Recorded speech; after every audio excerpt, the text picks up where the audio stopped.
सगळ्यांच्या आवडतीचा आणि झटपट तयार होणारा कुठला पदार्थ असेल तर तो म्हणजे बेसन।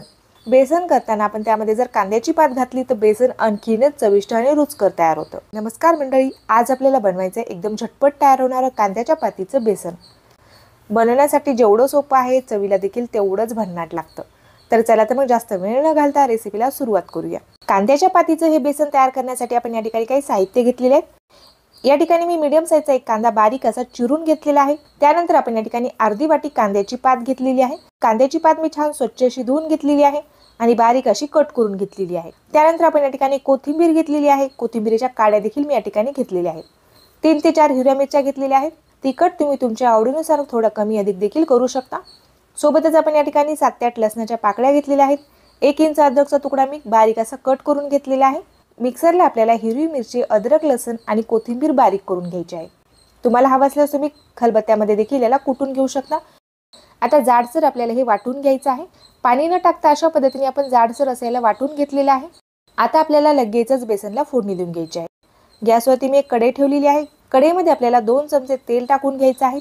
तेल छान तापू द्यायचं आहे। त्यानंतर आपल्याला यामध्ये मोहरी टाकून घ्यायची आहे। तेल छान तापल्यानंतर मी यामध्ये अर्धा चमचा मोहरी टाकलेली आहे। मोहरी आपली छान फुटलेली आहे। आता यामध्ये आपल्याला बारीक चिरून घेतलेला कांदा टाकून घ्यायचा आहे।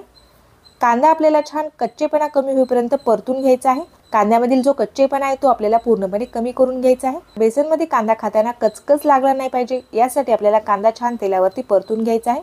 कांदा आपल्याला ब्राऊन किंवा डार्क करायचा नाहीये, फक्त आपल्याला कांद्यामधील जो कच्चेपणा आहे तो कमी करायचा आहे आणि कांदा आपल्याला एकदम मऊ आणि सॉफ्ट असा शिजवून घ्यायचा आहे। तर तेलामध्ये मी जरा वेळ कांदा परतून घेतलेला आहे। कांदा छान मऊ झालेला आहे। आता आपल्याला यामध्ये मिक्सरला बारीक करून घेतलेलं जे वाटण आहे ते वाटण आपल्याला यामध्ये टाकून घ्यायचं आहे। वाटून घेतलेली हिरवी मिरची, लसूण, अद्रक आणि कोथिंबीर यामध्ये आपण टाकून घेतलेली आहे आणि तेलावरती आपल्याला जरा वेळ याला परतून घ्यायचा आहे। मिरचीचा आणि लसणाचा जो कच्चेपणा आहे तो आपल्याला हलकासा कमी करून घ्यायचा आहे। त्यासाठी आपल्याला कांद्यासोबत याला देखील छान असं परतून घ्यायचं आहे। 2 ते 3 मिनिट आपण याला तेलावरती छान असं परतून घेतलेलं आहे। आता आपल्याला यामध्ये बारीक चिरून घेतलेली कांद्याची पात टाकून घ्यायची आहे। कांद्याची पात देखील आपल्याला छान मऊ होईपर्यंत शिजवून घ्यायची आहे। आता कांद्याची पात देखील मी छान तेलावरती परतून घेतलेली आहे। छान मऊ आणि सॉफ्ट अशी झालेली आहे। आता यामध्ये आपल्याला पाव चमचा हळद टाकून घ्यायची आहे। त्याचसोबत आपल्याला यामध्ये पाव चमचा हिंग टाकायचा आहे। हिंग टाकल्यामुळे बेसनला चव छान येते, सोबतच आपलं जे बेसन आहे ते पचण्यासाठी देखील हलकं होतं। त्यामुळे आपण यामध्ये पाव चमचा हिंग टाकून घेतलेला आहे।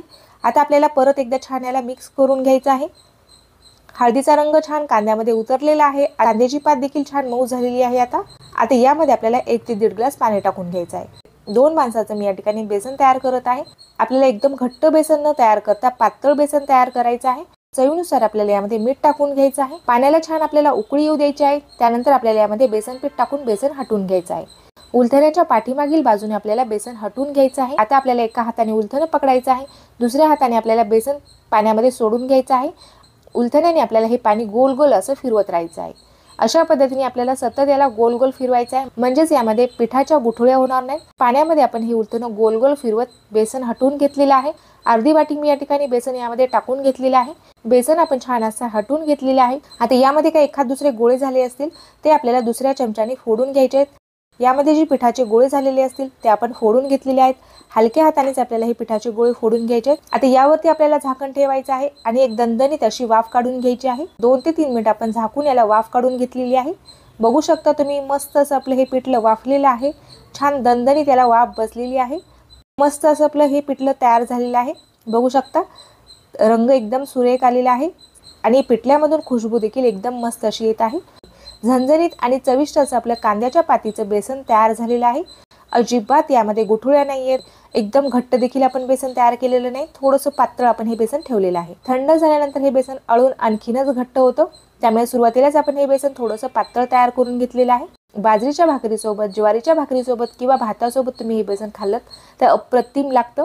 बाजरीची एकदम खमंग खुसखुशीत भाकरी तयार करून घेतलेली आहे। तर मस्त असं आपलं हे कांद्याच्या पातीचं बेसन तयार झालेलं आहे। तर तुम्हाला आजची ही एकदम साधी, सोपी आणि सिंपल रेसिपी कशी वाटली ते मला कमेंट करून नक्कीच कळवा। व्हिडिओ जर आवडला असेल तर व्हिडिओला लाईक करायला विसरू नका। अशाच नवनवीन रेसिपी बघण्यासाठी चॅनलला सबस्क्राईब केलं नसेल तर चॅनलला लगेचच सबस्क्राईब करून घ्या। भेटूयात अशीच एखाद्या छानशा आणि नवीन रेसिपी सोबत, तोपर्यंत धन्यवाद।